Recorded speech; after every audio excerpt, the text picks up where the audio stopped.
ক্যান্টনমেন্টে সেনাপ্রধান জেনারেল ওয়াকারুজ্জামানের সঙ্গে উচ্চপদস্থ সামরিক কর্মকর্তাদের একটি বৈঠক অনুষ্ঠিত হওয়ার কথা ছিল 20 মে সোমবার সকালে।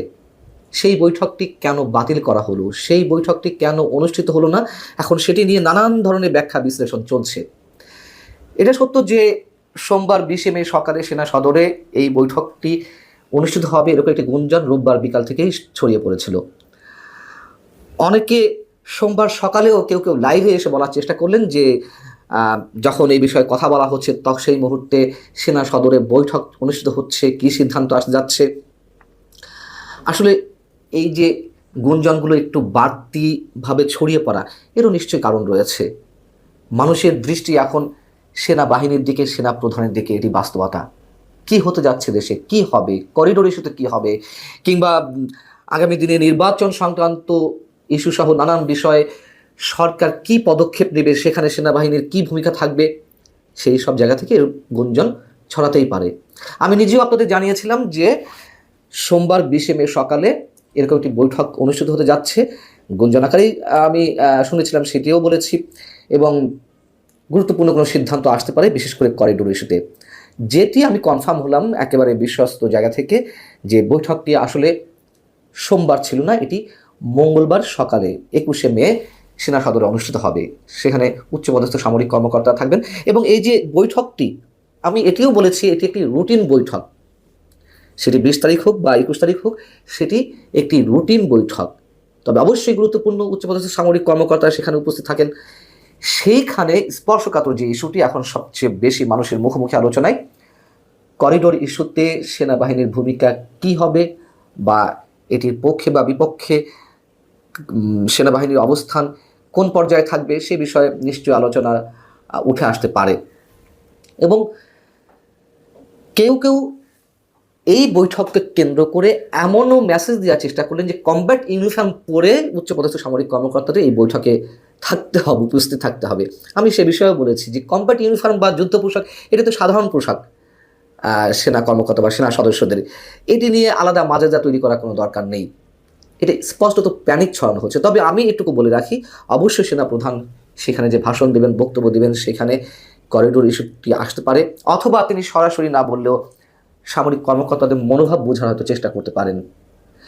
এমনকি সোমবারের এই বৈঠকের গুঞ্জনের সঙ্গে সঙ্গে কেউ কেউ এমন খবরও বা এমন তথ্য ছড়ানোর চেষ্টা করলেন যে সেনা প্রধানের বাসভবনে গভীর রাতে উচ্চপদস্থ সামরিক কর্মকর্তাদের একের পর এক গাড়ি প্রবেশ করছে, সেখানে গোপন বৈঠক অনুষ্ঠিত হচ্ছে। কেন এগুলো ছড়ানো? এই যে যুদ্ধ পোশাক পরে উপস্থিত হওয়া, তার মানে কি যুদ্ধ পোশাক পরে প্রস্তুত হয়ে আসো, সেনাপ্রধান বলবেন যে এখনই যুদ্ধ শুরু হয়ে গেল সরকারের বিরুদ্ধে বা অমকের বিরুদ্ধে, আর তারা যুদ্ধে নেমে পড়বে। এতই ফালতু বা হালকা আলোচনার কি দরকার আছে? গুরুত্বপূর্ণ সিদ্ধান্ত অবশ্যই হতে পারে, অবশ্যই সেটি হওয়া স্বাভাবিক। কিন্তু এই যে আবার গোপন বৈঠক সেনাপ্রধানের বাসভবনে কেন করতে হবে? তার তো অফিস কক্ষের অভাব নেই, বা তার নিজের যে পার্মানেন্ট অফিস, সেখানেও তিনি বৈঠক করতে পারেন। উচ্চপদস্থ সামরিক কর্মকর্তা বা তার বিশ্বস্ত যারা আছেন তাদের নিয়ে করতে পারেন। বাসায় কেন গভীর রাতে করতে হবে? এটা কোনো রাজনৈতিক নেতার বাসা বা কোনো বেসামরিক আমলার বাসা যে গভীর রাতে সেখানে বৈঠক করতে হবে? এগুলো ছড়ানো হয়েছে একটি বিশেষ উদ্দেশ্যে। যারা এটি ছড়াচ্ছেন তাদের যারা অনুসারী, তাদেরকে উত্তেজিত করতে সেনাপ্রধানের বিরুদ্ধে, সেনাবাহিনীর বিরুদ্ধে। এমনিতেই তো আমরা দেখে আসছি যে কীভাবে সেনাবাহিনীর বিরুদ্ধে আক্রমণাত্মক বক্তব্য, আচরণ আমাদের সঙ্গে প্রকাশ করা হচ্ছে, সেনাবাহিনীকে মানুষের মুখোমুখি দাঁড় করার চেষ্টা করা হচ্ছে। এগুলো পুরনো কথা আমরা সবাই জানি, এবং সেটি অব্যাহত রয়েছে বিধায় সেই প্রসঙ্গগুলো আবার টানতে হচ্ছে। এখন যে কথাটি আবার একটু স্মরণ করিয়ে দিতে চাই, সরকারের একটি অংশ বা সরকার তো করিডোর দিতে চায়, প্রাথমিক একটি নীতিগত সিদ্ধান্ত নিয়ে বসে আছে। সেটি সরকারের বিভিন্ন পর্যায়ের নীতি নির্ধারণী পর্যায়ের যারা রয়েছেন ব্যক্তি, তাদের মুখ থেকে বেরিয়ে আসছে।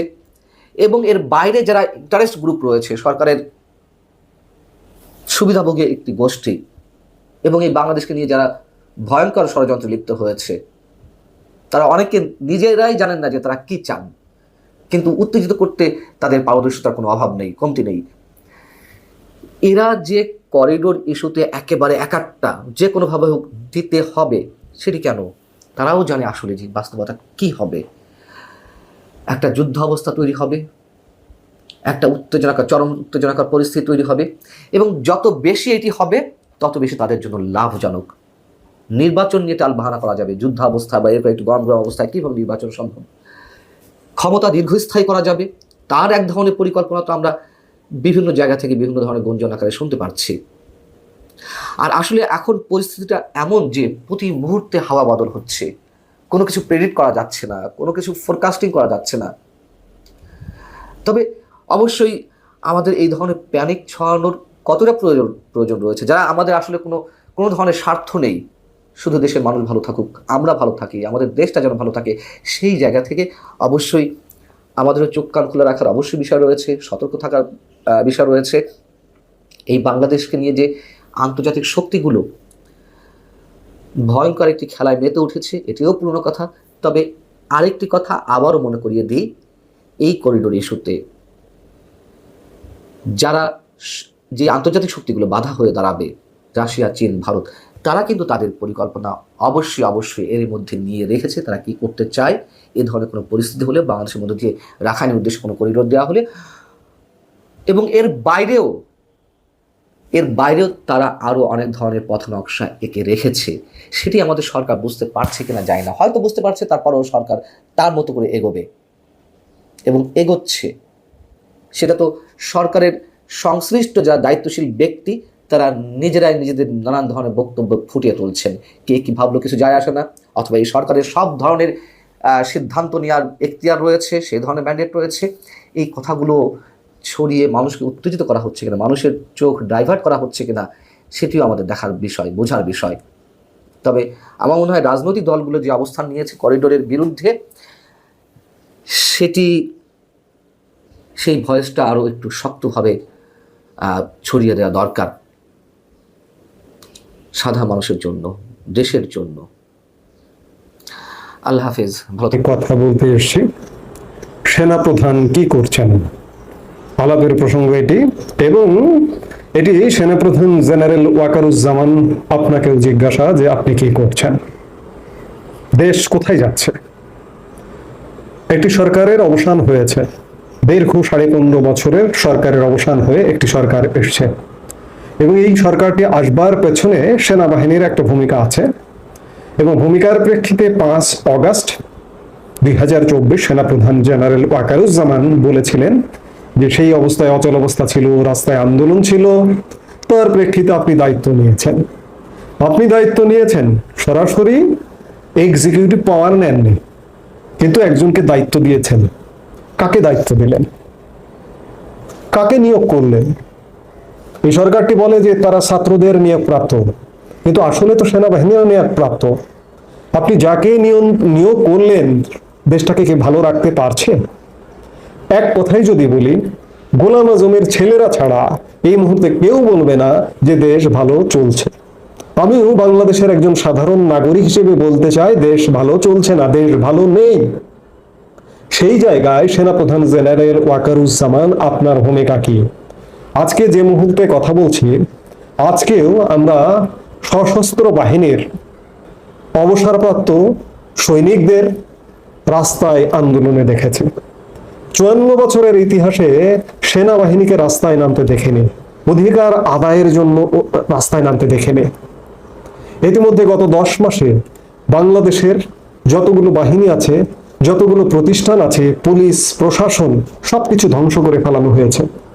অবশিষ্ট আছে সেনাপ্রধান জেনারেল ওয়াকারুজ্জামান আপনার কথাতেই, আপনার বক্তব্যেই আপনি গত 25 ফেব্রুয়ারি বিডিআর বিদ্রোহ নিয়ে এক বক্তব্যে বলেছিলেন যে সেনাবাহিনী বা সশস্ত্র বাহিনীটাই শুধুমাত্র টিকে আছে।